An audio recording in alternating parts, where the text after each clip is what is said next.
સત્સંગની જે ધરોહર છે ને, એને સંભાળવા માટે, એને આગળ ધપાવવા માટે હરેક હરિભક્તની જવાબદારીમાં આવે છે.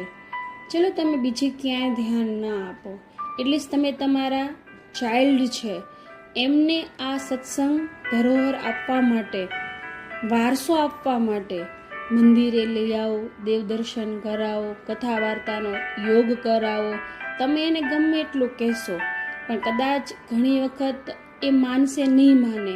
પણ એક કહેવત છે ને કે પારકીમાં કાન વિંધે. તો તમે જો સત્સંગના ટચમાં એને રાખશો, સમય કાઢીને એને લઈ આવશો, તો એ સત્સંગનો વારસો રાખશે.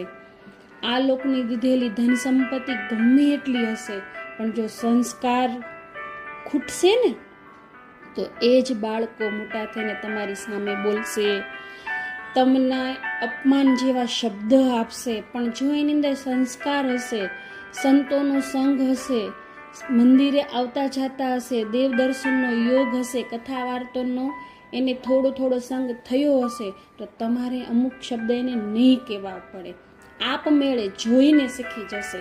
જેમ બધા ક્લાસ કરી અને તમે તમારા ચાઇલ્ડને હોશિયાર કરો છો ને, એવી રીતે સત્સંગમાં પણ હોશિયાર કરો.